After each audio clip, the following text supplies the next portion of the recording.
Good morning everybody. और इस session में हम आपको कूलम्ब फोर्स का आइडिया देंगे।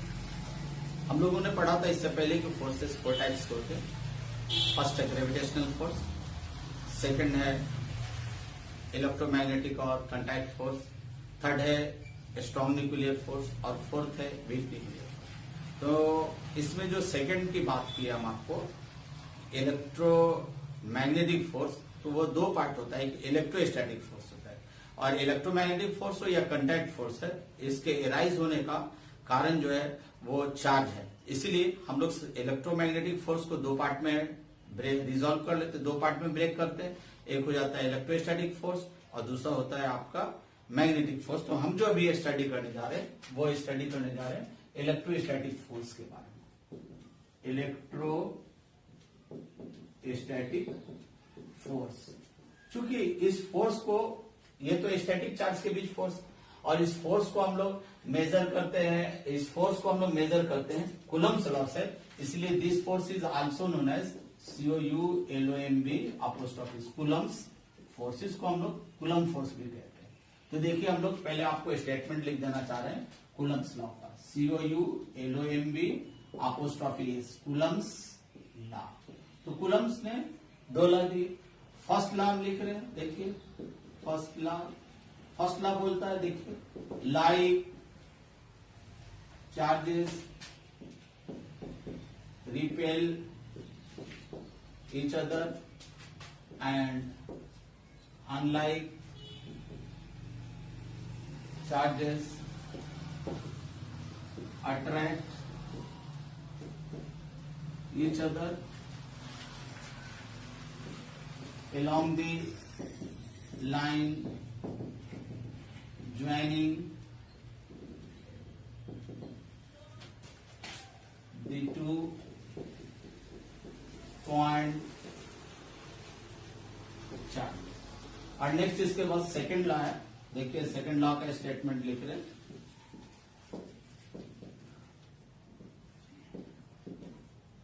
मैग्नीट्यूड ऑफ, आप इलेक्ट्रोस्टैटिक फोर्स कहिए या कूलम्ब फोर्स कहिए, मैग्नीट्यूड ऑफ इलेक्ट्रोस्टैटिक या coulomb force is directly proportional to the product of magnitude of the 2 point charges and inversely proportional to the square of distance between them। अब इसको समझने की बात आती है, तो सबसे पहले हम आपको बता दें कि कूलम्ब्स लॉ के एप्लीकेशन का कुछ लिमिटेशन है, उस लिमिटेशन को जान लीजिए। यहाँ पे हम लिख दे रहे हैं LI MI TA PI और limitations of application of Coulomb's law, COULOMB apostrophe Coulomb's law. देखिए, इसके एप्लीकेशन का लिमिटेशन है, ऐसा नहीं कि इसको आप जहां चाहे वहां लगा दे। तो फर्स्ट में इसका लिमिटेशन है कि जो चार्ज का नंबर होना चाहिए वो 1/2 है। तो it applied only between 2 charge. आप जब भी इसका अप्लाई करें तो चार्ज का जो नंबर हो वो सिर्फ 2 होना चाहिए। 2 से ज्यादा चार्ज होगा तो उसके लिए एक अलग इसमें थोड़ा मॉडिफिकेशन करते हैं और उसका एप्लीकेशन कर लेते हैं। तो पहले जान लें कि कूलम्ब्स लॉ सिर्फ 2 पॉइंट चार्ज के, 2 चार्ज के लिए अप्लाइड है, जैसे न्यूटन्स लॉ ऑफ ग्रेविटेशन। और सेकेंड इसका लिमिटेशन है, ठीक है ना, the charge must be point यानी ये पॉइंट चार्ज के लिए अप्लाइड है। अगर चार्ज आपका पॉइंट नहीं होगा तो इस लॉ का अप्लीकेशन नहीं कर सकते। तो सवाल आपको ये भी अराइज होता है कि कोई पॉइंट चार्ज होगा कैसे, मैंने इनफैक्ट तो कोई चार्ज पॉइंट हो नहीं सकता है। तो इसका एक अपना टेक्निक है जिससे आप समझ जाएंगे कि किसी भी बॉडी को कोई, देखिए सबसे पहले कोई भी चार्ज क्या होता है, चार्ज दो ही तरह का हो सकता है, या तो माइक्रोस्कोपिक हो या मैक्रोस्कोपिक हो। हम लोग अभी माइक्रोस्कोपिक बॉडी के बारे में बात कर रहे हैं। आपके सराउंडिंग में जितनी भी बॉडीज है ऑल आर माइक्रोस्कोपिक बॉडीज। अब अगर दो बॉडी चार्ज है तो दो बॉडी चार्ज है तो उसका एक अपना डिफिनिट शेप है, एक साइज है, तो उसको आप पॉइंट कैसे ले सकते हैं। तो पॉइंट लेने के लिए उसको एक तरीका है कि आप उसको पॉइंट ले सकते हैं। किसी चीज को भी हम पॉइंट चार्ज कैसे मानते हैं, किसी एक चार्ज बॉडी को पॉइंट चार्ज कैसे मानते हैं, इसको हम फिर अलग से समझा रहे हैं। स्टेप वाइज इसको आगे बढ़ते हैं तो आपको क्लियर होता चला जाएगा। देखिए सबसे पहले तो हम चाहते हैं कि जो कूलम्स लॉ का हमने स्टेटमेंट किया, इस स्टेटमेंट को आपको समझा दें और फिर स्टेटमेंट को राइट कर दें।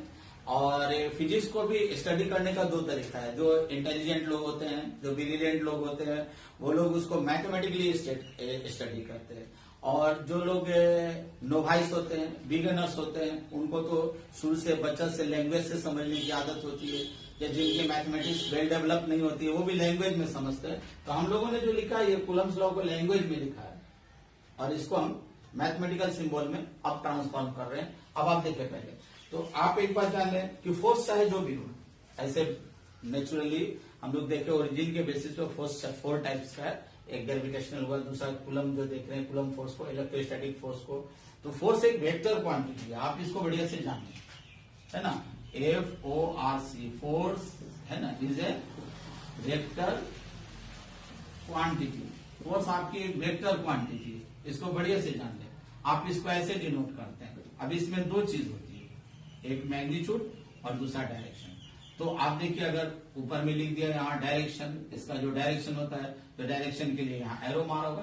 देखिए ये एरो जो है वो डायरेक्शन को इंडिकेट करता है और नीचे जो पार्ट बच जा रहा है वो F है, ये हो गया मैग्नीट्यूड। इसको हम ऐसे लिख दिए। डायरेक्शन के लिए तो इस पर एरो का सिंबल हम दे दिए। एक और तरीका है, यूनिट वेक्टर से भी हम लोग डायरेक्शन दिखाते हैं। अगर F के ऊपर ऐसे कैप डाल दें तो ये भी डायरेक्शन को रिप्रेजेंट करता है। अब देखें कूलम ने हमको डायरेक्शन निकालने के लिए कौन सा लॉ दिया, तो फोर्स का डायरेक्शन निकालने के लिए भी कौन सा फोर्स है, यह फोर्स है आपका COULOMB। इसको हम कहते हैं कूलम फोर्स, या इसी का एक और नाम दिए हैं इलेक्ट्रोस्टैटिक फोर्स। ये भी है चार्ज इन रेस्ट के बीच में लगने वाला फोर्स है। देखिए इस फोर्स का मैग्नीट्यूड ये हुआ, डायरेक्शन यहाँ डायरेक्शन के लिए फर्स्ट लॉ कूलम ने दिया, फर्स्ट लॉ कूलम का, और मैग्नीट्यूड के लिए सेकंड लॉ। आपको ये पता होना चाहिए मैग्नीट्यूड हमेशा एक पॉजिटिव क्वांटिटी होती है। देखिए डायरेक्शन के लिए इन्होंने तो पहले ही लिख दिया कि भाई ये जब भी अप्लाइड है तो पॉइंट चार्ज के लिए, तो चार्ज चाहे जैसा भी हो आप 2 पॉइंट ले और 2 पॉइंट लेके इसको लाइन से। अब अगर किसी बच्चों को समझाना भाई आपको ये लॉ जो है वो पॉइंट के लिए है, लेकिन थोड़ा सा अगर बच्चे और अच्छा से समझना चाहते हैं कि नहीं थोड़ा सा हमको एग्जांपल में समझ आइए, तो बोला कि 2 बॉल ले लीजिए और 2 बॉल ले लीजिए। तो जब बॉल ले लेते हैं तो देखिए बॉल के चार्ज को उसके सेंटर पर माना जाता है, यानी जब इस बॉल पर के चार्ज को हम कंसीडर करेंगे तो इस बॉल पे नहीं कंसीडर करके ये उसके सेंटर पे कंसीडर करेंगे। उसी तरह ये भी दूसरा बॉल है, एक प्लास्टिक का बॉल ले लो, एक ले लो भैया थर्मोकोल का, ये दोनों थर्मोकोल ले लो। और देखिए दोनों पर हमने अभी लाइक चार्ज दिखा दिया। देखिए चार्ज को हम लोग यहाँ कंसीडर कर रहे हैं सेंटर पे, ये दोनों पॉइंट चार्ज है। अब दोनों का दो चार्ज को इंडिकेट करते हैं हम लोग क्यू से, चाहे आप कैपिटल क्यू लिखे उसके बदले में या स्मॉल क्यू लिखे। तो अगर हम इसको कैपिटल क्यू लिखते हैं तो इसको भी क्यू, इसको भी क्यू। जरूरी नहीं कि दोनों का मैग्नीट्यूड बराबर हो चार्ज का, इसको Q1 लिख दिए, इसको Q2 लिख दिए। दोनों के बीच की दूरी है, इस दूरी को हमने R यहाँ दिखा दिया, लेकिन दोनों के बीच दूरी देखिए ये पॉइंट ही है ना, आपको आपकी नजर पॉइंट पे होनी चाहिए और कहीं नहीं होनी चाहिए। अब आपके पास बहुत सारा सवाल होता है कि पॉइंट उन्होंने क्यों माना, तो पॉइंट ये सब लेटर ऑन जवाब देंगे कि पॉइंट क्यों माना जाता है। आप जितना भी 11th में मैकेनिक्स पढ़े सारा का सारा पॉइंट मास के लिए अप्लाई, एक शेप और साइज के बॉडी के लिए अप्लाइड नहीं है। उसके बाद आपको सेंटर ऑफ मास पढ़ाया जाता है, जहां पर ये क्लियर किया जाता है कि हम लोग पॉइंट लेते हैं। और पॉइंट क्यों लेते हैं, तो ट्रांसलेटरी मोशन जब भी स्टडी हम लोग करते हैं चाहे वो बॉडी किसी भी शेप और साइज की हो, तो हमें उसको पॉइंट मानना ही पड़ता है। वो कंपलसरी है ट्रांसलेटरी मोशन को पॉइंट मास मान के एक्सप्लेन करना। इसलिए यहाँ भी हम लोग उसको पॉइंट चार्ज ही मान के एक्सप्लेन करते हैं। आगे और भी कंसेप्ट की बात है जो आपको बताई जाएगी। अब देखिए, और आप देखिए यहाँ पर, तो आप ये भी पढ़े हैं न्यूटन्स लॉ ऑफ मोशन में। न्यूटन्स का थर्ड लॉ से आप कंक्लूजन निकालते हैं। न्यूटन्स थर्ड लॉ है कि फोर्स और ये है एक्शन और रिएक्शन है, तो बोलते हैं कि एक्शन और रिएक्शन जो एक मैग्नीट्यूड में इक्वल होता है। जो लिखते हैं कि किसी भी दो एक्शन और रिएक्शन, तो एक्शन रिएक्शन एक पेयर ऑफ फोर्सेज है। तो थर्ड लॉ से जो हम लोग कंक्लूजन ड्रॉ करते हैं न्यूटन के, ये कंक्लूजन होता है कि फोर्स पेयर में होता है। तो देखिए, एक फोर्स इस पर होगा, एक फोर्स इस पर होगा, और ये मैग्नीट्यूड में बराबर होता है। तो इसको भी एफ लिखे, इसको भी एफ लिखे। चूंकि ये कूलम है ना कि ग्रेविटेशनल है। ग्रेविटेशनल होता है तो जी लिखते हैं, तो यहाँ पर सी लिख देते हैं। एक बात और जान ले, इसके बीच ये सॉरी देखिए, तो हम दिखा दिए इसका अट्रैक्शन का दिखा दिए। यहाँ पर लाइट चार्ज है, ये रिपेल करेगा, इसलिए ये रॉन्ग है। देखिए अब इधर देखिए, ये देखिए, ये दोनों लाइट चार्ज है, रिपेल करेगा। तो इस पर फोर्स इधर है, तो इस पर फोर्स इधर हो गया। फोर्स को एफ से इंडिकेट किए, यहाँ भी है, ये भी है। अब आप देखिए, ये कूलम है, कूलम फोर्स है, तो ये सी लिख दीजिए। नहीं तो आप चाहिए तो ई भी लिख सकते हैं, इलेक्ट्रोस्टैटिक। देखिए, इलेक्ट्रोस्टैटिक फोर्स होने के लिए, तो देखिए दोनों मैग्नीट्यूड में बराबर हो गया, पहला जोड़ा में पैदा हो गया। देखिए डायरेक्शन में अपोजिट, और दोनों अलग अलग बॉडी पर काम करता है। अगर इस बॉडी का नाम 1 कर दें, इसका 2 कर दें, तो इसके फोर्स को हम ऐसे भी दिखा सकते हैं, F12, और इसके फोर्स को हम ऐसे भी दिखा सकते हैं, F21। ये वेक्टर क्वांटिटी है, लेकिन हम इसका मैग्नीट्यूड निकाल लें। देखिए यहाँ भी आपका लिखा हुआ है, सेकंड लॉ जो है वो मैग्नीट्यूड ऑफ फोर्स के बारे में लिखता है। और यहाँ पर तो हम लैंग्वेज में लिखे, इसको सिंबल में कैसे बदल दें। तो देखिए, ये जो आपका कूलम फोर्स का मैग्नीट्यूड है, ये डायरेक्टली प्रोपोर्शनल टू दी दोनों चार्ज के मैग्नीट्यूड के प्रोडक्ट के बराबर है। यानी आपको अगर ये निगेटिव चार्ज है तो भी इसका मैग्नीट्यूड लेना है, पॉजिटिव है तो भी निगेटिव लेना, पॉजिटिव निगेटिव है तो भी पॉजिटिव लेना है, पॉजिटिव है तो भी पॉजिटिव लेना है। अब आपने इसको पॉजिटिव ले लिया, फोर्स भी उसका मैग्नीट्यूड निकाला, तो ये भी पॉजिटिव आएगा। और फिर बोलता है कि इनवर्सली प्रोपोर्शनल होता है ये फोर्स, है ना, स्क्वायर ऑफ डिस्टेंस। अब इन दोनों स्टेटमेंट को मिला के हम लोग यहाँ पर इस तरफ लिख दे, यहाँ स्पेस है, तो यहाँ से आपको लिख रहे हैं implies that F coulomb directly proportional to the product of magnitude of charges और inversely proportional to the square of distance. इसी को बराबर करने के लिए हम लोग एक कांस्टेंट डालते हैं, इस कांस्टेंट को के से इंडिकेट करते हैं, Q1 Q2 by are square. अब आपको कांस्टेंट का स्टडी कराना है, क्योंकि कांस्टेंट है क्या, यहीं पर हम लोग लिख देते हैं हेयर के इज ए कांस्टेंट। अब के बारे में के बारे में हम आपको स्टडी कराएंगे लेटर ऑन, बट आप यहाँ देख लें, ये जो आप देख रहे हैं कूलम फोर्स इसी से निकाला जाता है। ये मैग्नीट्यूड का सेकंड लॉ है मैग्नीट्यूड के लिए, वो फर्स्ट लॉ है डायरेक्शन। अब इस तरह से आपने कूलम्स लॉ को जाना। अब इसके एप्लीकेशन में आप क्या केयर कीजिएगा, कैसे इसका अप्लाई कीजिएगा, के है, तो नेक्स्ट सेशन में इसको भी हम स्टडी करा देंगे। ठीक है, okay.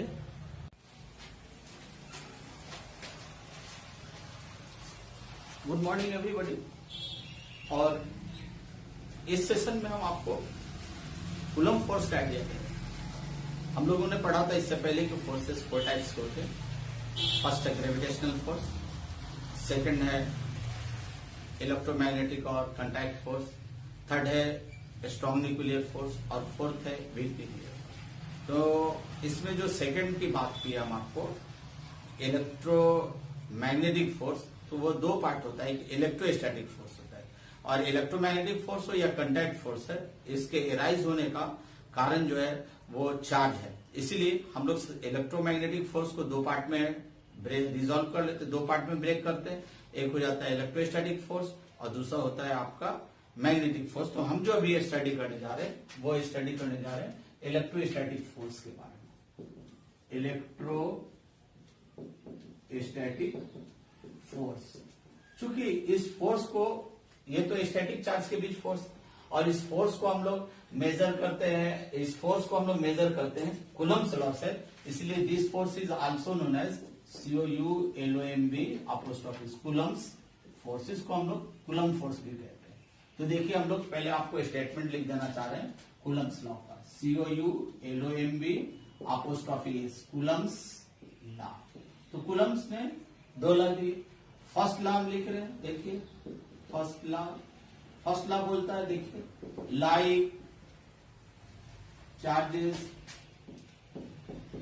repel each other and unlike charges attract each other along the line joining the two point charge. और नेक्स्ट इसके बाद सेकंड लॉ है, देखिए सेकंड लॉ का स्टेटमेंट लिख रहे हैं,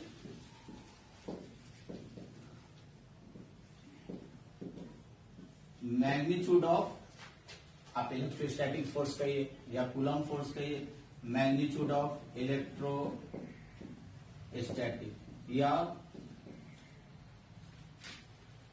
coulomb force is directly proportional to the product of magnitude of the 2 point charges and inversely proportional to the square of distance between them। अब इसको समझने की बात आती है, तो सबसे पहले हम आपको बता दें कि कूलम्स लॉ के एप्लीकेशन का कुछ लिमिटेशन है, उस लिमिटेशन को जान लीजिए। यहाँ पे हम लिख दे रहे LIMITATI limitations of application of Coulomb's law, COULOMB apostrophe Coulomb's. देखिए इसके एप्लीकेशन का लिमिटेशन है, ऐसा नहीं कि इसको आप जहां चाहे वहां लगा दे। तो फर्स्ट में इसका लिमिटेशन है कि जो चार्ज का नंबर होना चाहिए वो 1/2 है। तो it applied only between 2 charge. आप जब भी इसका अप्लाई करें तो चार्ज का जो नंबर हो वो सिर्फ 2 होना चाहिए। 2 से ज्यादा चार्ज होगा तो उसके लिए एक अलग इसमें थोड़ा मॉडिफिकेशन करते हैं और उसका एप्लीकेशन कर लेते हैं। तो पहले जान लें कि कूलम्स लॉ सिर्फ 2 चार्ज के लिए अप्लाइड है, जैसे न्यूटन्स लॉ ऑफ ग्रेविटेशन। और सेकेंड इसका लिमिटेशन है, ठीक है ना, the charge must be point, यानी ये पॉइंट चार्ज के लिए अप्लाइड है। अगर चार्ज आपका पॉइंट नहीं होगा इस लॉ का एप्लीकेशन नहीं कर सकते। तो सवाल आपको ये भी अराइज होता है कि कोई पॉइंट चार्ज होगा कैसे, मैंने इनफैक्ट तो कोई चार्ज पॉइंट हो नहीं सकता है। तो इसका एक अपना टेक्निक है जिससे आप समझ जाएंगे कि किसी भी बॉडी को कोई, देखिए सबसे पहले कोई भी चार्ज क्या होता है, चार्ज 2 ही तरह का हो सकता है, या तो मैक्रोस्कोपिक हो या मैक्रोस्कोपिक हो। हम लोग अभी मैक्रोस्कोपिक बॉडी के बारे में बात कर रहे हैं। आपके सराउंडिंग में जितनी भी बॉडीज है ऑल आर माइक्रोस्कोपिक बॉडीज। अब अगर 2 बॉडी चार्ज है तो 2 बॉडी चार्ज है तो उसका एक अपना डिफिनिट शेप है, एक साइज है, तो उसको आप पॉइंट कैसे ले सकते हैं। तो पॉइंट लेने के लिए उसको एक तरीका है कि आप उसको पॉइंट ले सकते हैं। किसी चीज को भी हम पॉइंट चार्ज कैसे मानते हैं, किसी एक चार्ज बॉडी को पॉइंट चार्ज कैसे मानते हैं, इसको हम फिर अलग से समझा रहे हैं। स्टेप वाइज इसको आगे बढ़ते हैं तो आपको क्लियर होता चला जाएगा। देखिए सबसे पहले तो हम चाहते हैं कि जो कूलम्स लॉ का हमने स्टेटमेंट किया, इस स्टेटमेंट को आपको समझा दें और फिर स्टेटमेंट को राइट कर दें। और फिजिक्स को भी स्टडी करने का 2 तरीका है। जो इंटेलिजेंट लोग होते हैं, जो ब्रिलियंट लोग होते हैं, वो लोग उसको मैथमेटिकली स्टडी करते हैं। और जो लोग नोवाइस होते हैं, बिगिनर्स होते हैं, उनको तो शुरू से बच्चा से लैंग्वेज से समझने की आदत होती है, या जिनकी मैथमेटिक्स वेल डेवलप नहीं होती है वो भी लैंग्वेज में समझते हैं। तो हम लोगों ने जो लिखा है ये कूलम्स लॉ को लैंग्वेज में लिखा है और इसको हम मैथमेटिकल सिंबल में अब ट्रांसफॉर्म कर रहे हैं। अब आप देखिए पहले तो आप एक बात जान लें कि फोर्स चाहे जो भी हो, ऐसे नेचुरली हम लोग देखे ओरिजिन के बेसिस पे फोर्स 4 टाइप्स का है, एक ग्रेविटेशनल हुआ, दूसरा कूलम जो देख रहे हैं कूलम फोर्स को, इलेक्ट्रोस्टैटिक फोर्स को। तो फोर्स एक वेक्टर क्वांटिटी है, आप इसको बढ़िया से जानिए, है ना। FORC फोर्स है ना, is a vector quantity. Force आपकी एक वेक्टर क्वांटिटी है, इसको बढ़िया से जान लें। आप इसको ऐसे डिनोट करते हैं। अब इसमें 2 चीज होती है, एक मैग्नीट्यूड और दूसरा डायरेक्शन। तो आप देखिए अगर ऊपर में लिख दिया यहाँ डायरेक्शन, इसका जो डायरेक्शन होता है तो डायरेक्शन के लिए यहाँ एरो मारा होगा। देखिए ये एरो जो है वो डायरेक्शन को इंडिकेट करता है और नीचे जो पार्ट बच जा रहा है वो F है, ये हो गया मैग्नीट्यूड, इसको हम ऐसे लिख दिए। डायरेक्शन के लिए तो इस पर एरो का सिंबल हम दे दिए। एक और तरीका है, यूनिट वेक्टर से भी हम लोग डायरेक्शन दिखाते हैं। अगर F के ऊपर ऐसे कैप डाल दें तो ये भी डायरेक्शन को रिप्रेजेंट करता है। अब देखें कूलम ने हमको डायरेक्शन निकालने के लिए कौन सा लॉ दिया, तो फोर्स का डायरेक्शन निकालने के लिए भी कौन सा फोर्स है, यह फोर्स है आपका COULOMB, इसको हम कहते हैं कूलम फोर्स, या इसी का एक और नाम दिए हैं इलेक्ट्रोस्टैटिक फोर्स, यानी ये चार्ज इन रेस्ट के बीच में लगने वाला फोर्स है। देखिए इस फोर्स का मैग्नीट्यूड ये हुआ, डायरेक्शन, यहाँ डायरेक्शन के लिए फर्स्ट लॉ कूलम ने दिया, फर्स्ट लॉ कूलम का, और मैग्नीट्यूड के लिए सेकंड लॉ।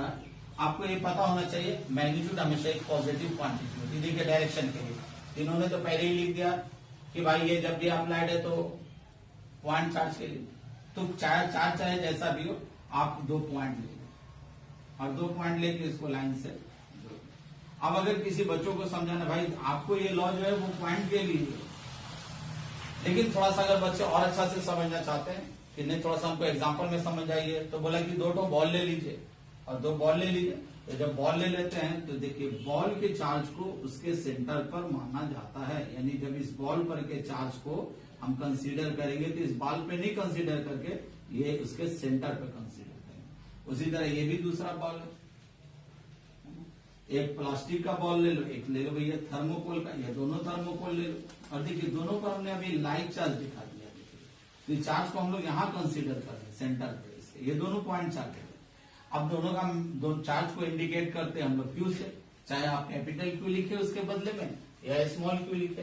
तो अगर हम इसको कैपिटल क्यू लिखते हैं तो इसको भी क्यू, इसको भी क्यू, जरूरी नहीं कि दोनों का मैग्नीट्यूड बराबर हो चार्ज का, इसको Q1 लिख दिए, इसको Q2 लिख दिए, दोनों के बीच की दूरी है, इस दूरी को हमने R यहाँ दिखा दिया। देखिए इन दोनों के बीच दूरी, देखिए ये पॉइंट ही लेना आपको, आपकी नजर पॉइंट पे होनी चाहिए और कहीं नहीं होनी चाहिए। अब आपके पास बहुत सारा सवाल होता है कि पॉइंट उन्होंने क्यों माना, तो पॉइंट ये सब लेटर ऑन जवाब देंगे कि पॉइंट क्यों माना जाता है। आप जितना भी 11th में मैकेनिक्स पढ़े सारा का सारा पॉइंट मास के लिए अप्लाई है, एक फिक्स शेप और साइज के बॉडी के लिए अप्लाइड नहीं है। उसके बाद आपको सेंटर ऑफ मास पढ़ाया जाता है जहां पर ये क्लियर किया जाता है कि हम लोग पॉइंट लेते हैं। और पॉइंट क्यों लेते हैं, तो ट्रांसलेटरी मोशन जब भी ये स्टडी हम लोग करते हैं, चाहे वो बॉडी किसी भी शेप और साइज की हो, तो हमें उसको पॉइंट मानना ही पड़ता है, वो कंपलसरी है। ट्रांसलेटरी मोशन को पॉइंट मास मान के एक्सप्लेन करना, इसलिए यहाँ भी हम लोग उसको पॉइंट चार्ज ही मान के एक्सप्लेन करते हैं। आगे और भी कंसेप्ट की बात है जो आपको बताई जाएगी।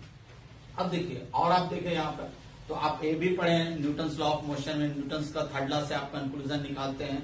न्यूटन्स थर्ड लॉ है कि फोर्स और ये है एक्शन और रिएक्शन है, तो बोलते हैं कि एक्शन और रिएक्शन जो एक मैग्नीट्यूड में इक्वल होता है। जो लिखते हैं कि किसी भी 2 एक्शन और रिएक्शन, तो एक्शन रिएक्शन एक पेयर ऑफ फोर्सेज है। तो थर्ड लॉ से जो हम लोग कंक्लूजन ड्रॉ करते हैं न्यूटन के, ये कंक्लूजन होता है कि फोर्स पेयर में होता है। तो देखिए एक फोर्स इस पर होगा, एक फोर्स इस पर होगा, और ये मैग्नीट्यूड में बराबर होता है, तो इसको भी F लिखे, इसको भी F लिखे। चूंकि ये कूलम है ना कि ग्रेविटेशनल है, ग्रेविटेशनल होता है तो G लिखते हैं, तो यहाँ पर C लिख देते हैं। एक बात और जान ले, इसके बीच ये सॉरी देखिए तो हम दिखा दिए, इसका अट्रैक्शन का दिखा दिए। यहाँ पर लाइक चार्ज है, ये रिपेल करेगा, इसलिए ये रॉन्ग है। देखिए अब इधर देखिए, ये देखिए ये दोनों लाइक चार्ज है, रिपेल करेगा, तो इस पर फोर्स इधर है, तो इस पर फोर्स इधर हो गया। फोर्स को एफ से इंडिकेट किए, यहाँ भी है, ये भी है। अब आप देखिए ये कूलम है, कूलम फोर्स है, तो ये सी लिख दीजिए, नहीं तो आप चाहिए तो ई भी लिख सकते हैं इलेक्ट्रोस्टैटिक। देखिए इलेक्ट्रोस्टैटिक फोर्स होने के लिए तो देखिए दोनों मैग्नीट्यूड में बराबर हो गया, पहला जोड़ा में पैदा हो गया। देखिए डायरेक्शन में अपोजिट है और दोनों अलग अलग बॉडी पर काम करता है।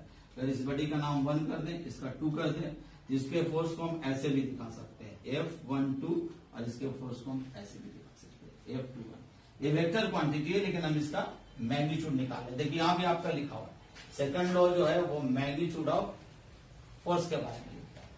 और यहाँ पर तो हम लैंग्वेज में लिखे हैं, इसको सिंबल में कैसे बदल दें। तो देखिए ये जो आपका कूलम फोर्स का मैग्नीट्यूड है, ये डायरेक्टली प्रोपोर्शनल टू दी दोनों चार्ज के मैग्नीट्यूड के प्रोडक्ट के बराबर है। यानी आपको अगर ये निगेटिव चार्ज है तो भी इसका मैग्नीट्यूड लेना है, पॉजिटिव है तो भी निगेटिव लेना, पॉजिटिव निगेटिव है तो भी पॉजिटिव लेना है, पॉजिटिव है तो भी पॉजिटिव लेना है। अब आपने इसको पॉजिटिव ले लिया, फोर्स भी उसका मैग्नीट्यूड निकाला, तो ये भी पॉजिटिव आएगा।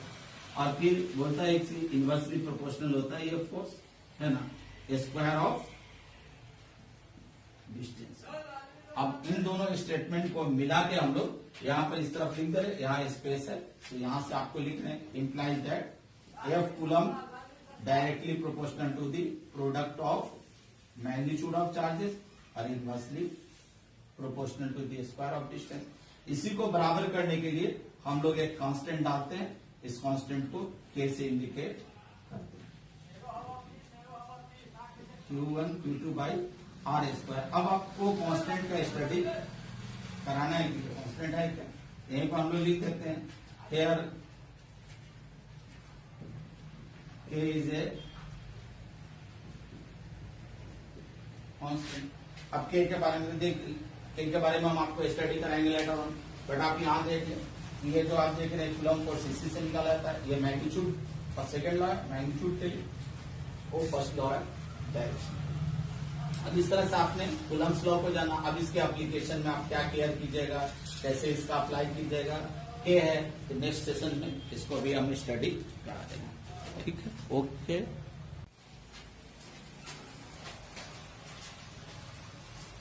Good morning everybody. और इस सेशन में हम आपको कूलम फोर्स का आइडिया देंगे। हम लोगों ने पढ़ा था इससे पहले कि फोर्सेस 4 टाइप्स के होते हैं। फर्स्ट है ग्रेविटेशनल फोर्स, सेकंड है इलेक्ट्रोमैग्नेटिक और कॉन्टैक्ट फोर्स, थर्ड है स्ट्रॉन्ग न्यूक्लियर फोर्स और फोर्थ है वीक न्यूक्लियर फोर्स। तो इसमें जो सेकंड की बात की हम आपको इलेक्ट्रोमैग्नेटिक फोर्स, तो वो 2 पार्ट होता है, एक इलेक्ट्रोस्टैटिक फोर्स होता है और इलेक्ट्रोमैग्नेटिक फोर्स हो या कॉन्टैक्ट फोर्स है, इसके एराइज होने का कारण जो है वो चार्ज है। इसीलिए हम लोग इलेक्ट्रोमैग्नेटिक फोर्स को 2 पार्ट में रिजॉल्व कर लेते, 2 पार्ट में ब्रेक करते हैं। एक हो जाता है इलेक्ट्रोस्टैटिक फोर्स और दूसरा होता है आपका मैग्नेटिक फोर्स। तो हम जो अभी स्टडी करने जा रहे हैं वो स्टडी करने जा रहे हैं इलेक्ट्रोस्टैटिक फोर्स के बारे में। इलेक्ट्रोस्टैटिक फोर्स, चूंकि इस फोर्स को, ये तो स्टैटिक चार्ज के बीच फोर्स, और इस फोर्स को हम लोग मेजर करते हैं, इस फोर्स को हम लोग मेजर करते हैं कूलम्स लॉ से।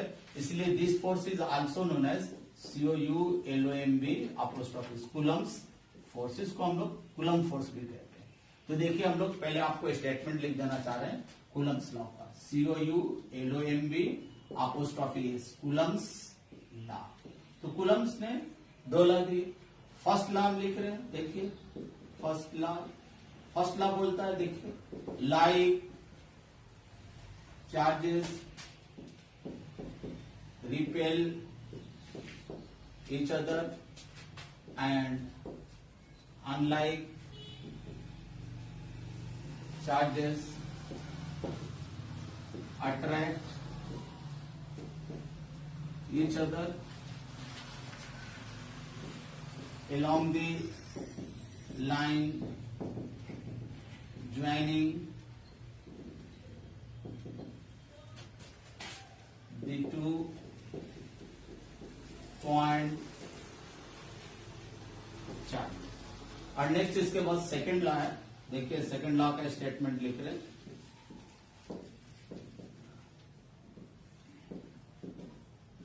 मैग्नीट्यूड ऑफ आप इलेक्ट्रोस्टैटिक फोर्स कहिए या कूलम फोर्स कहिए, magnitude of electrostatic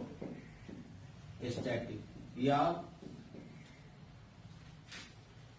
coulomb force is directly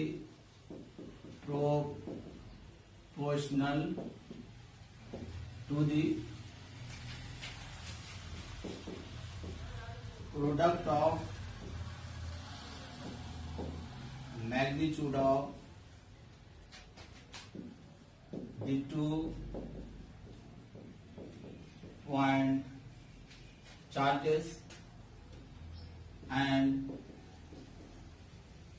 inversely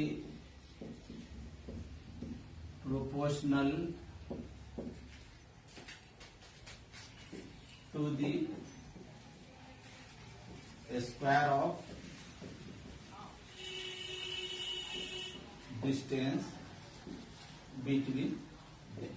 अब इसको समझने की बात आती है, तो सबसे पहले हम आपको बता दें कि कूलम्स लॉ के एप्लीकेशन का कुछ लिमिटेशन है, उस लिमिटेशन को जान लीजिए। यहाँ पे हम लिख दे रहे हैं LI, MI, PA, PI limitations of application of Coulomb's law, Coulomb's law। देखिए इसके एप्लीकेशन का लिमिटेशन है, ऐसा नहीं कि इसको आप जहां चाहे वहां लगा के। तो फर्स्ट में इसका लिमिटेशन है कि जो चार्ज का नंबर होना चाहिए वो 1/2 है। तो it applied only between two charges। आप जब भी इसका अप्लाई करें तो चार्ज का जो नंबर हो वो सिर्फ 2 होना चाहिए। 2 से ज्यादा चार्ज होगा तो उसके लिए एक अलग इसमें थोड़ा मॉडिफिकेशन करते हैं और उसका एप्लीकेशन कर लेते हैं। तो पहले जान लें कि कूलम्स लॉ सिर्फ 2 चार्ज के लिए अप्लाइड है, जैसे न्यूटन्स लॉ ऑफ ग्रेविटेशन। और सेकेंड इसका लिमिटेशन है, ठीक है ना, the charge must be point, यानी ये पॉइंट चार्ज के लिए अप्लाइड है। अगर चार्ज आपका पॉइंट नहीं होगा इस लॉ का एप्लीकेशन नहीं कर सकते। तो सवाल आपको ये भी अराइज होता है कि कोई पॉइंट चार्ज होगा कैसे, मैंने इनफैक्ट तो कोई चार्ज पॉइंट हो नहीं सकता है। इसका एक अपना टेक्निक है जिससे आप समझ जाएंगे कि किसी भी बॉडी को कोई, देखिए सबसे पहले कोई भी चार्ज क्या होता है, चार्ज 2 ही तरह का हो सकता है, या तो माइक्रोस्कोपिक हो या मैक्रोस्कोपिक हो। हम लोग अभी माइक्रोस्कोपिक बॉडी के बारे में बात कर रहे हैं। आपके सराउंडिंग में जितनी भी बॉडीज है ऑल आर माइक्रोस्कोपिक बॉडीज। अब अगर 2 बॉडी चार्ज है तो 2 बॉडी चार्ज है तो उसका एक अपना डिफिनिट शेप है, एक साइज है, तो उसको आप पॉइंट कैसे ले सकते हैं। तो पॉइंट लेने के लिए उसको एक तरीका है कि आप उसको पॉइंट ले सकते हैं। किसी चीज को भी हम पॉइंट चार्ज कैसे मानते हैं, किसी एक चार्ज बॉडी को पॉइंट चार्ज कैसे मानते हैं, इसको हम फिर अलग से समझा रहे हैं। स्टेप वाइज इसको आगे बढ़ते हैं तो आपको क्लियर होता चला जाएगा। देखिए सबसे पहले तो हम चाहते हैं कि जो कूलम्स लॉ का हमने स्टेटमेंट किया, इस स्टेटमेंट को आपको समझा दें और फिर स्टेटमेंट को राइट कर दें। और फिजिक्स को भी स्टडी करने का 2 तरीका है। जो इंटेलिजेंट लोग होते हैं, जो ब्रिलियंट लोग होते हैं, वो लोग उसको मैथमेटिकली स्टडी करते हैं। और जो लोग नोवाइस होते हैं, बिगिनर्स होते हैं, उनको तो शुरू से बच्चा से लैंग्वेज से समझने की आदत होती है, या जिनकी मैथमेटिक्स वेल डेवलप नहीं होती है वो भी लैंग्वेज में समझते हैं। तो हम लोगों ने जो लिखा है ये कूलम्स लॉ को लैंग्वेज में लिखा है और इसको हम मैथमेटिकल सिंबल में अब ट्रांसफॉर्म कर रहे हैं। अब आप देखिए पहले तो आप एक बात जान लें कि फोर्स चाहे जो भी हो, ऐसे नेचुरली हम लोग देखे ओरिजिन के बेसिस पे फोर्स 4 टाइप्स का है। एक ग्रेविटेशनल हुआ, दूसरा कूलम जो देख रहे हैं कूलम फोर्स को, इलेक्ट्रोस्टैटिक फोर्स को। तो फोर्स एक वेक्टर क्वांटिटी है, आप इसको बढ़िया से जानिए, है ना। FORC फोर्स है ना, is a vector quantity. Force आपकी एक वेक्टर क्वांटिटी है, इसको बढ़िया से जान लें। आप इसको ऐसे डिनोट करते हैं। अब इसमें 2 चीज होती है, एक मैग्नीट्यूड और दूसरा डायरेक्शन। तो आप देखिए अगर ऊपर में लिख दिया यहाँ डायरेक्शन, इसका जो डायरेक्शन होता है तो डायरेक्शन के लिए यहाँ एरो मारा होगा। देखिए ये एरो जो है वो डायरेक्शन को इंडिकेट करता है और नीचे जो पार्ट बच जा रहा है वो F है, ये हो गया मैग्नीट्यूड। इसको हम ऐसे लिख दिए। डायरेक्शन के लिए तो इस पर एरो का सिंबल हम दे दिए। एक और तरीका है, यूनिट वेक्टर से भी हम लोग डायरेक्शन दिखाते हैं। अगर एफ के ऊपर ऐसे कैप डाल दें तो ये भी डायरेक्शन को रिप्रेजेंट करता है। अब देखें कूलम ने हमको डायरेक्शन निकालने के लिए कौन सा लॉ दिया, तो फोर्स का डायरेक्शन निकालने के लिए भी कौन सा फोर्स है, यह फोर्स है आपका COULOMB, इसको हम कहते हैं कूलम फोर्स, या इसी के एक और नाम दिए हैं इलेक्ट्रोस्टैटिक फोर्स। यानी ये चार्ज इन रेस्ट के बीच में लगने वाला फोर्स है। देखिए इस फोर्स का मैग्नीट्यूड ये हुआ, डायरेक्शन, यहाँ डायरेक्शन के लिए फर्स्ट लॉ कूलम ने दिया, फर्स्ट लॉ कूलम का, और मैग्नीट्यूड के लिए सेकंड लॉ। आपको ये पता होना चाहिए मैग्नीट्यूड हमेशा एक पॉजिटिव क्वांटिटी होती है। देखिए डायरेक्शन के लिए इन्होंने तो पहले ही लिख दिया कि भाई ये जब भी अप्लाइड है तो पॉइंट चार्ज के लिए, तो चार्ज चाहे जैसा भी हो आप 2 पॉइंट ले, और 2 पॉइंट लेके इसको लाइन से जोड़। अब अगर किसी बच्चों को समझाना भाई आपको ये लॉ जो है वो पॉइंट के लिए, लेकिन थोड़ा सा अगर बच्चे और अच्छा से समझना चाहते हैं कि नहीं थोड़ा सा हमको एग्जांपल में समझ आइए, तो बोला कि 2 बॉल ले लीजिए और 2 बॉल ले लीजिए। तो जब बॉल ले लेते हैं तो देखिए बॉल के चार्ज को उसके सेंटर पर माना जाता है, यानी जब इस बॉल पर के चार्ज को हम कंसीडर करेंगे तो इस बॉल पे नहीं कंसीडर करके ये उसके सेंटर पे कंसीडर करेंगे। उसी तरह ये भी दूसरा बॉल है, एक प्लास्टिक का बॉल ले लो, एक ले लो भैया थर्मोकोल का, या दोनों थर्मोकोल ले लो, और देखिए दोनों पर हमने अभी लाइक चार्ज दिखा दिया। देखिए चार्ज को हम लोग यहाँ कंसीडर कर रहे हैं सेंटर पे, इसके ये दोनों पॉइंट चार्ज है। अब दोनों का चार्ज को इंडिकेट करते हैं हम लोग क्यू से, चाहे आप कैपिटल क्यू लिखे उसके बदले में या स्मॉल क्यू लिखे। तो अगर हम इसको कैपिटल क्यू लिखते हैं तो इसको भी क्यू, इसको भी क्यू, जरूरी नहीं कि दोनों का मैग्नीट्यूड बराबर हो चार्ज का, इसको Q1 लिख दिए, इसको Q2 लिख दिए। दोनों के बीच की दूरी है, इस दूरी को हमने R यहाँ दिखा दिया, इन दोनों के बीच दूरी। देखिए ये पॉइंट ही लेना आपको, आपकी नजर पॉइंट पे होनी चाहिए और कहीं नहीं होनी चाहिए। अब आपके पास बहुत सारा सवाल होता है कि पॉइंट उन्होंने क्यों माना, तो पॉइंट ये सब लेटर ऑन जवाब देंगे कि पॉइंट क्यों माना जाता है। आप जितना भी 11th में मैकेनिक्स पढ़े सारा का सारा पॉइंट मास के लिए अप्लाइड है, एक शेप और साइज के बॉडी के लिए अप्लाइड नहीं है। उसके बाद आपको सेंटर ऑफ मास पढ़ाया जाता है, जहां पर ये क्लियर किया जाता है कि हम लोग पॉइंट लेते हैं। और पॉइंट क्यों लेते हैं, तो ट्रांसलेटरी मोशन जब भी ये स्टडी हम लोग करते हैं, चाहे वो बॉडी किसी भी शेप और साइज की हो, तो हमें उसको पॉइंट मानना ही पड़ता है, वो कंपलसरी है। ट्रांसलेटरी मोशन को पॉइंट मास मान के एक्सप्लेन करना, इसलिए यहाँ भी हम लोग उसको पॉइंट चार्ज ही मान के एक्सप्लेन करते हैं। आगे और भी कंसेप्ट की बात है जो आपको बताई जाएगी। अब देखिए, और आप देखिए यहाँ पर, तो आप ये भी पढ़े हैं न्यूटन्स लॉ ऑफ मोशन में, न्यूटन्स का थर्ड लॉ से आप कंक्लूजन निकालते हैं। न्यूटन्स थर्ड लॉ है कि फोर्स और ये है एक्शन और रिएक्शन है, तो बोलते हैं कि एक्शन और रिएक्शन जो है एक मैग्नीट्यूड में इक्वल होता है। जो लिखते हैं कि किसी भी 2 एक्शन और रिएक्शन, तो एक्शन रिएक्शन एक पेयर ऑफ फोर्सेज है। तो थर्ड लॉ से जो हम लोग कंक्लूजन ड्रॉ करते हैं न्यूटन के, ये कंक्लूजन होता है कि फोर्स पेयर में होता है। तो देखिए एक फोर्स इस पर होगा, एक फोर्स इस पर होगा, और ये मैग्नीट्यूड में बराबर होता है। तो इसको भी F लिखे, इसको भी F लिखे। चूंकि ये कूलम है ना कि ग्रेविटेशनल है, ग्रेविटेशनल होता है तो G लिखते हैं, तो यहाँ पर C लिख देते हैं।